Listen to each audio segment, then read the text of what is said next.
dari kitab Arba'in An-Nawawi, dan kita akan melihat dari sebuah hadis yang diriwayatkan oleh Bukhari dan Muslim. Artinya ini adalah hadis sahih, ya. Bahkan dua-duanya meriwayatkan, Bukhari dan Muslim, atau orang sebut ini sebagai muttafaqun alaih. Arti ini kita tidak meragui lagi tentang kesahihan hadis ini. Baik, kita lihat an Abi Abdullah Nu'man bin Bashir radhiyallahu anhuma qala, dari Abi Abdullah Nu'man bin Bashir radhiyallahu anhuma, semoga Allah meridai keduanya, dia mengatakan, sami'tu Rasulullah sallallahu alaihi wasallam yaqul, aku mendengarkan bahwa Rasul pernah bersabda. Apa sabda Rasulullah? Innal halal bayyinun, bahwa sesungguhnya halal itu adalah jelas. Wa innal haram bayyinun, demikian juga dengan yang haram. Haram itu jelas. Wa bainahuma umurun mutasyabihat, antara keduanya, antara halal dengan haram adalah perkara mustabihat. Mustabihat ini dengan bahasa kita adalah syubhat. Syubhat atau samar-samar. Samar-samar antara halal dengan yang haram. La ya'lamuhunna. La tidak, ya'lamuhunna tidak mengetahuinya. Katsirum minan nas, banyak manusia tidak mengetahuinya. Famanittaka syubhat faqad istabra'a li dinihi wa ardihi, maka siapa yang menjaga diri dari syubhat, maka dia telah lepaslah ataupun telah menjaga diri untuk agamanya dan kehormatannya. Wa man waqa'a fi syubhat, dan orang yang jatuh ataupun melakukan perkara syubhat, waqa'a fil haram, dia telah jatuh ataupun melakukan perkara yang haram. Ini ada kelanjutannya. Sebelumnya kita akan melihat dulu yang kita baca tadi itu bagaimana maksudnya, ya. Yang pertama, innal halal bayyinun, halal itu bayyin. Bayyinun itu adalah jelas. Jelas artinya sudah kita ketahui, mudah kita ketahui, jelas dalilnya. Misalnya dalil mengatakan daging halal, ataupun bangkai ikan itu halal, bangkai belalang itu halal.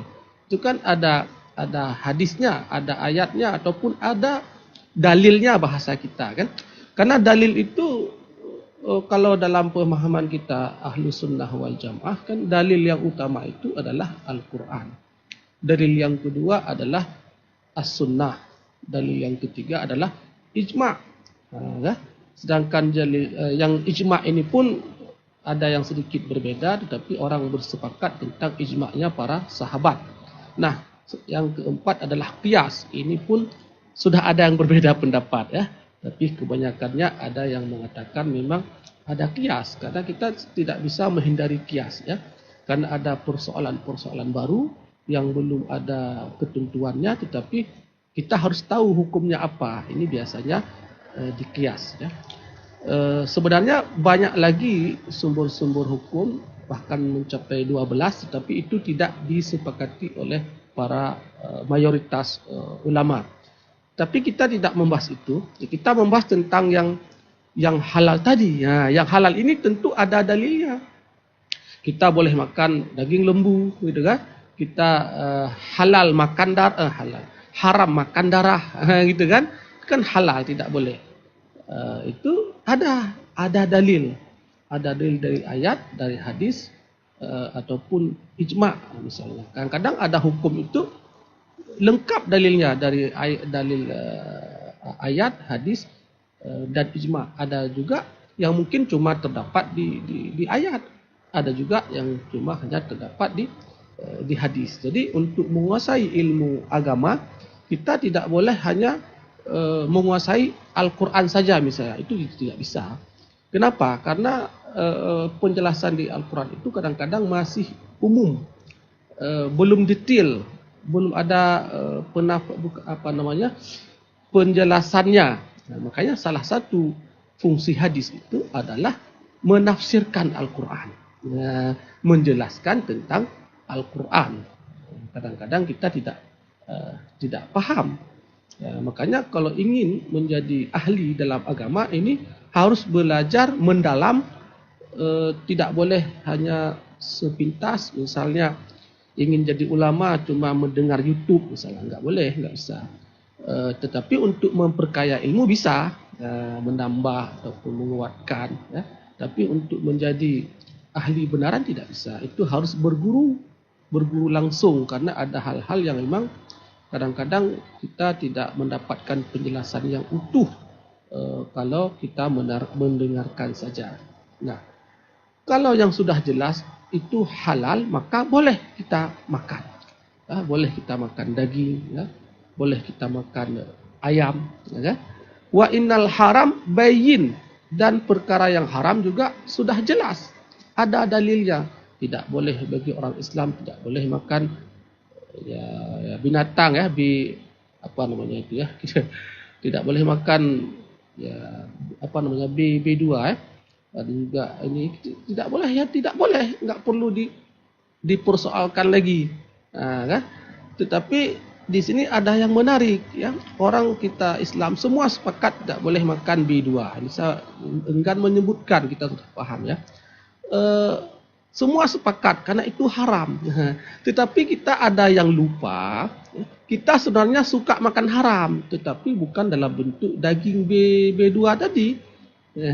Kan? Misalnya kita makan hasil korupsi, makan hasil mencuri, itu kita tidak takut.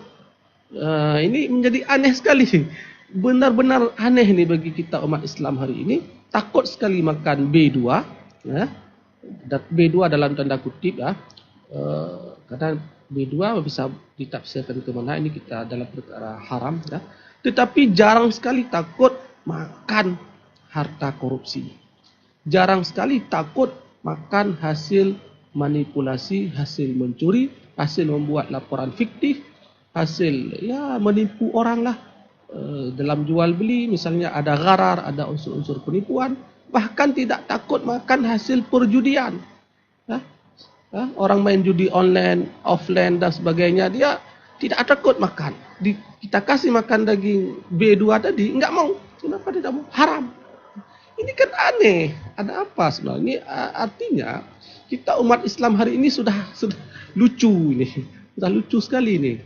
Kita perlu refresh kembali, perlu balik kembali kepada dasar-dasar agama. Kita ini sudah aneh.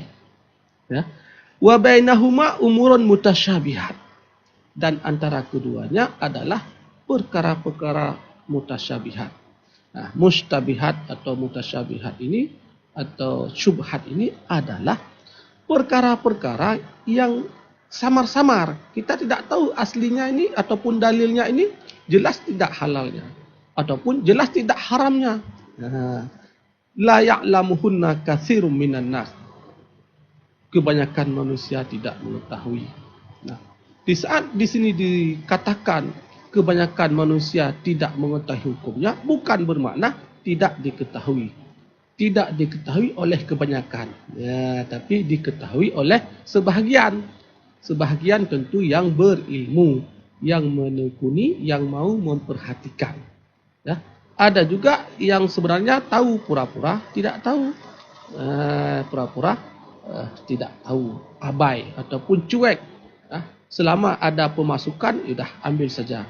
Tidak perlu membahas lagi. Tidak perlu membahas lagi apakah ini boleh atau tidak boleh. Ya, ini perkara syubhat. Misalnya hari ini berkembang di negara kita ini, misalnya KPK mengatakan gratifikasi itu tidak boleh secara hukum negara, ya. Yang mengambil gratifikasi tetap dikenakan hukuman. Ya, gratifikasi bahasanya sangat menarik, kan? Tapi itu haram, gitu kan? Nah, dalam agama kita, bagaimana hukum gratifikasi itu? Ya, boleh saja dia masuk dalam persoalan syubhat tadi, bahkan mengarah kepada haram. Kan? Gratifikasi artinya kita mengambil sesuatu itu karena ada kepentingan, tidak cuma-cuma. Kalau pemberian tidak ada pengharapan balasan, itu kan namanya hadiah. Hadiah, tapi gratifikasi itu mesti karena ada sesuatu kita berikan kepada seseorang. Ya, kan?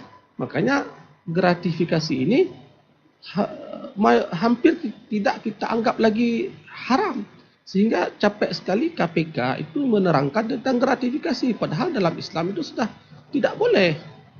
Tidak boleh. Ya, makanya sampai hadiah-hadiah yang diberikan pada KPK sudah mulai membahas ya. Misalnya bagaimana dengan hadiah yang diberikan kepada guru pada saat pembagian rapor misalnya ataupun akhir tahun ya. Itu KPK sudah membahas, itu bisa mengarah kepada gratifikasi kata KPK. Ya, kan?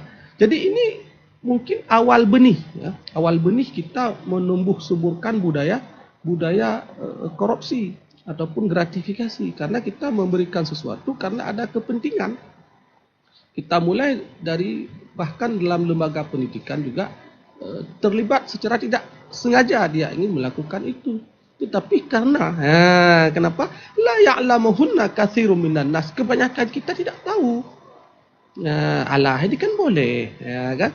Kita selama menguntungkan kita cuek aja. Ini enggak apa-apa ini. Anggap saja ini hadiah. Jadi hadiah bukan hadiah yang sebenar. Ini ungkapan kita saja untuk justifikasi. Bukan hadiah dalam benar-benar hadiah. Karena hadiah benar-benar hadiah itu kan ada definisi hadiah. Hadiah itu pemberian secara cuma-cuma tanpa mengharapkan imbalan orang sebagai bentuk penghargaan, tetapi tidak dalam hubungan kepentingan. Tidak dalam hubungan kepentingan. Kalau dalam hubungan kepentingan, ya bukan lagi hadiah namanya. Nah, ini kita samar-samarkan, kita bilang ini hadiah. Kita sebutkan ini uang kopi, padahal bukan uang kopi, uang sogok misalnya kan. Jadi kita sering tidak tahu ataupun sengaja mengelabui sehingga seolah-olah itu tidak haram. Lalu kalau syubhat yang ragu-ragu ini sah kita makan atau tidak, bagaimana? Apakah sikap kita bagaimana? Ya, kelanjutan hadis ini adalah famanittaqa asyubhat faqad istabra'a lidinihi wa 'irdihi. Nah, jadi orang yang menjaga diri dari syubhat itulah yang telah menjaga agama dan kehormatannya. Jadi kita tidak boleh terlibat di dalam syubhat. Kan? Tidak boleh terlibat di dalam syubhat. Wa man waqa'a fi syubhat waqa'a fil haram. Orang yang jatuh ataupun melakukan syubhat adalah jatuh fil haram, dalam haram. Ini bisa bermakna dua. Yang pertama, syubhat itu haram. Ini berdasarkan hadis ini. Makna pertama bisa bermakna syubhat itu haram. Karena di sini disebutkan waqa'a fi syubhat waqa'a fil haram. Berarti syubhat itu haram. Ya. Yang kedua bisa bermakna ini adalah arah untuk menuju ke haraman. Jadi dua-duanya ini sama dengan tidak boleh kita lakukan. Ya. Tetapi menjaga syubhat ini memang harus, penjelasan ini sebenarnya harus dengan ilmu, harus profesional. Kadang-kadang ada yang itu bukan syubhat, tetapi kita menganggap syubhat di masyarakat. Contoh, kita sering mendengar dalam masyarakat, tadi saya diajak makan oleh si fulan, diajak minum. Saya sudah lama enggak ketemu, cuma saya enggak enak minum sama dia. Saya ragu tuh, soalnya kayaknya dia itu enggak jelas tuh hartanya, kan nanti dosa saya. Gitu kan? Itu berkembang sering kita dengar. Nah, padahal itu tidak masalah. Ya, karena ada juga panduan dari Rasulullah sallallahu alaihi wasallam. Ada orang Yahudi ya, non muslim ketika itu yang memberikan daging kepada sahabat, lalu menanyakan kepada Rasulullah tentang hal ini. Ya, kurang lebih kesimpulannya Rasulullah mengatakan baca bismillah makan. Baca bismillah makan, enggak perlu kamu teliti. Enggak perlu kamu teliti. Nah, sedangkan dalam riwayat tadi itu dari yang bukan Islam.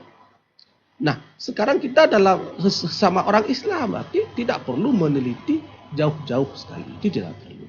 Ya, kalau diajak minum oleh seseorang, ya udah minum saja. Jangan terlalu khawatir. Saya kalau diajak sama dia tidak mau saya. Soalnya dia begini. Nah, kita fair aja, kita jangan terlalu berlebihan. Ini maksud saya. Kita profesional. Syubhat itu ada, tapi profesional jangan berlebihan.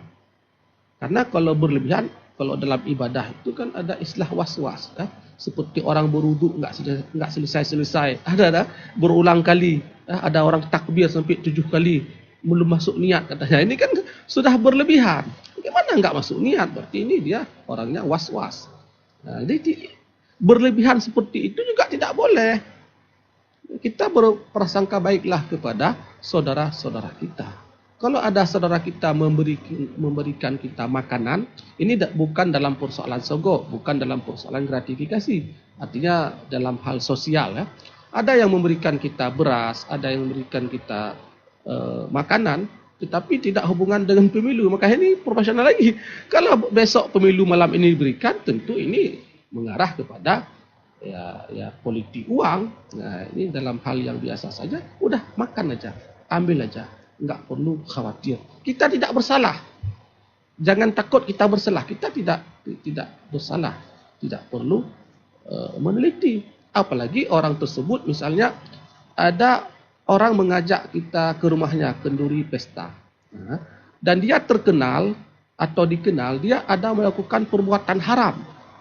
Terkenal dia bukan haram. Nah, dalam fikih kalau dia juga ada mata pencaharian yang halal, dia punya toko, dia punya kebun sawit, dia punya usaha, itu kan halal. Tetapi dia juga diketahui orang ada kayaknya melakukan yang tidak benar. Nah, secara fikih nggak apa-apa, datang aja, datang saja. Kenapa? Karena memang kita bisa berbaik sangka dengan memang dia ada harta halal dia secara fikih, ya kan? Nah, memang fikih ini lebih fleksibel ya, lebih fleksibel, dia tidak terlalu ketat sekali ya. Tetapi bagi orang-orang tertentu dia tidak mau. Bahkan ini yang menurut saya kurang tepat. Itu ada orang yang menjauhi saudara muslimnya. Ada. Jangan dekati dia, nggak usah dekat-dekat sama dia. Misalnya dia perokok, gitu kan? Nah, karena ada dalam suatu pembahasan rokok haram ya.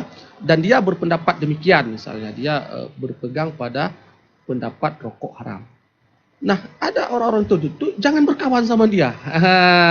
Ini tanpa menghalalkan rokok, itu kita ini sudah ekstrim, ya, sehingga kita membuat sekatan dalam beragama. Eksklusif ya, berkawan dengan kelompoknya, ya kan? Berteman dengan kelompoknya, ujung-ujungnya kawin dengan kelompoknya. Kalau dengan kelompok lain nggak mau kawin, ini masalah ini. Apakah yang lain itu murtad? Kan itu persoalannya, kenapa tidak mau? Apakah yang lain itu musyrik semuanya? Kan demikian. Nggak boleh berlebihan. Kalau berlebihan, ini ada potensi kita udah bermasalah. Masuk nanti setan itu yang menipu kita menganggap kita ini sudah paling benar, yang lain tidak benar, ya. Ini berbahaya. Karena Rasulullah, kenapa? Rasulullah tidak mengajarkan sekatan-sekatan itu. Rasulullah itu bergaul itu sangat fleksibel. Ya. Yang sudah nyata tidak Islam saja Rasulullah bergaul, berteman. Kita ini masa sesama yang berKTP Islam, duduk dalam desa yang sama, area yang sama, kawasan yang sama, tetapi ada sekatan-sekatan blok-blok aliran agama masih dalam Islam. Ini tidak boleh. Kenapa demikian? Jangan terlalu mencurigai saudara kita. Oke, saudara kita pernah kita lihat melakukan maksiat. Nah, itu dia belum kafir. Dan itu mungkin dia sudah bertobat. Mungkin Allah sudah mengampuni dia. Kita saja yang menganggap dia masih berdosa. Ini masalahnya. Pengampunan Allah lebih luas ketimbang pikiran kita. Nah, karena kita kalau lihat orang melakukan kesalahan, neraka ini kamu gitu kan. Ini pikiran kita. Dengan Allah belum tentu. Ya. Ada orang yang melakukan kesalahan berulang kali tetapi dia selalu taubat, itu sangat Allah sukai ketimbang orang sudah sombong dengan merasa dirinya paling baik. Ya, dengan merasa dirinya paling baik. Nah, jadi kembali kepada persoalan menjaga diri tadi, jangan berlebihan. Nah, mari kita perkuat persaudaraan sesama muslim. Selama dia masih bersyahadat, selama dia mengaku Islam, dia masih salat, dan majlis majlis ulama kalau di Indonesia secara umum, majlis permusyawaratan ulama kalau itu di Aceh, itu belum memutuskan bahwa ini adalah kafir misalnya, ya kita biasa-biasa sajalah.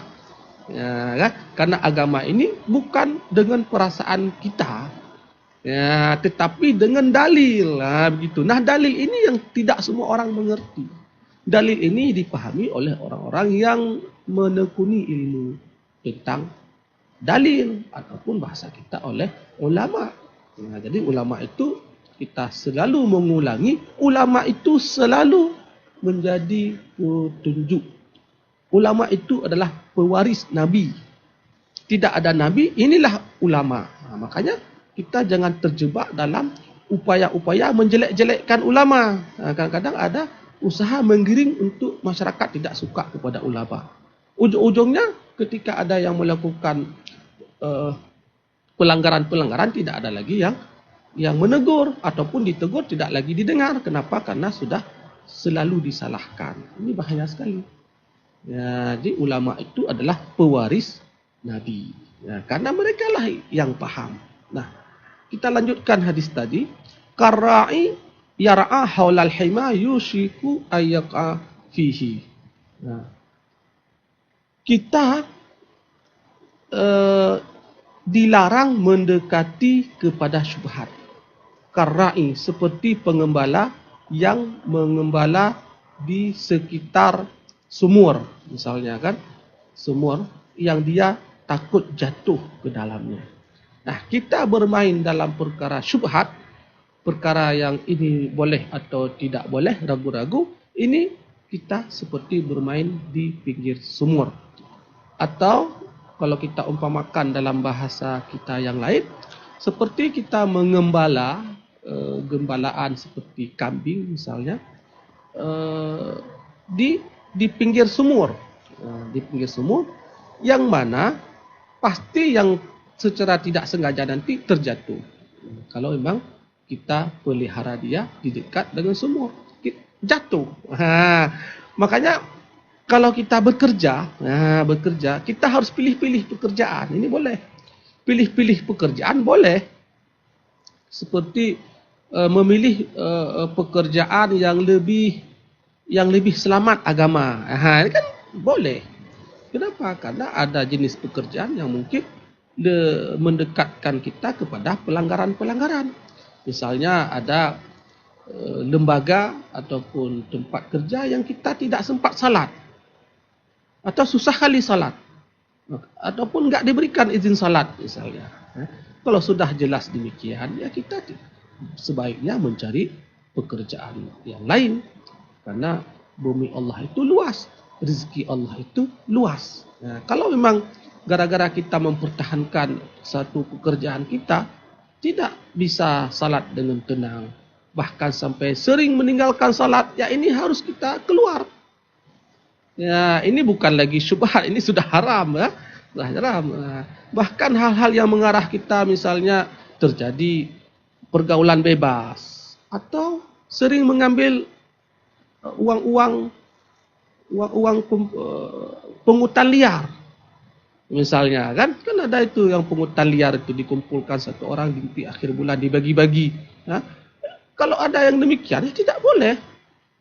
Kita harus pilih itu, karena makanan-makanan itu apakah masuk syubhat atau haram, itu akan kita berikan kepada anak-anak kita, istri kita, dan itu menjadi daging, darah menjadi daging. Nah, makanya di sini kita sering bertengkar dengan anak. Kenapa kamu ya? Saya suruh salat, enggak mau salat. Saya suruh kamu ini tidak mau. Memang bandel kamu. Ayahnya yang bandel nih. Kenapa dia membawa pulang makanan haram? Bukan dia bawa pulang B2. Itu masalah, dia bawa pulang dari uang-uang pungutan liar misalnya kan. Yang tidak sah secara agama, tidak sah secara negara, dia kasih makan. Ini menjadi anak kita tidak taat. Nah, menjadi anak kita tidak taat. Lalu kita mengusahakan dia taat, enggak akan bisa. Enggak akan bisa. Kita suruh ke depan, dia pergi ke belakang. Suruh ke samping kiri, dia pergi ke samping kanan. Terus itu akan terjadi. Kenapa? Itu dagingnya itu kurang lebih ya. Ya karena sumber yang haram itu tidak bisa membuat kita taat. Kenapa? Setiap makanan dari haram, maka nerakalah yang lebih utama bagi dia. Fannaru aula bihi. Neraka lebih utama bagi dia. Kadang-kadang kita ini enggak jelas ini. Maksudnya begini, menyalahkan anak, padahal yang salah kita. Anak itu kalau orang tuanya taat, cenderung anaknya taat. Kecuali ujian satu-satu itu ada. Seperti Nabi ya, itu masuk kategori ujian, ada. Tapi secara umum, sifat anak adalah sifat orang tua. Orang tua taat, anak taat. Orang tua menjaga dari makanan yang haram, tidak makan haram, anaknya taat beragama. Mudah dia salat. Kalau selalu makanan tidak jelas, rumah tangganya pun nanti ya macam-macam terjadi. Jadi mari kita kembali kepada agama. Agamalah kunci ketenangan hidup. Agamalah kunci kebahagiaan hidup. Tidak ada yang lain, percayalah. Tidak ada yang lain. Jangan mencari kebahagiaan dengan cara enggak akan dapat, percayalah. Kembali kepada agama, jangan makan haram, jangan makan syubhat, jangan suka ghibah, jangan mengganggu orang lain, jangan korupsi, jangan ambil pungutan liar, jangan membenar-benarkan justifikasi ini bukan sogok, ini hadiah, macam-macam lah. Jangan tinggalkan. Itulah akan menjadikan kita ini sehat, kita ini mudah beribadah, anak-anak kita juga sejahtera, anak-anak kita rajin beribadah, dan insya-Allah kita masuk surga.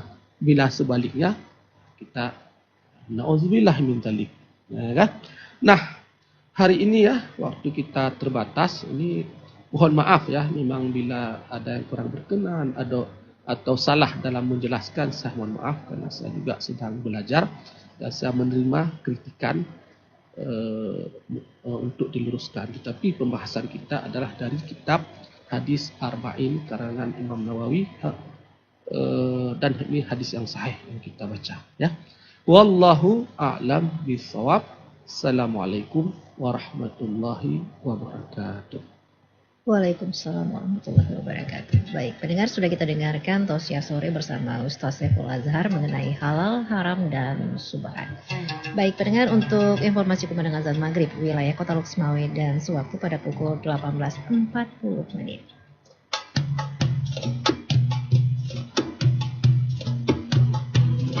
Telah Anda ikuti Tausiah Sore. Dengarkan Tausiah Sore setiap hari pukul 18 waktu Indonesia Barat, RRI Loksmawe.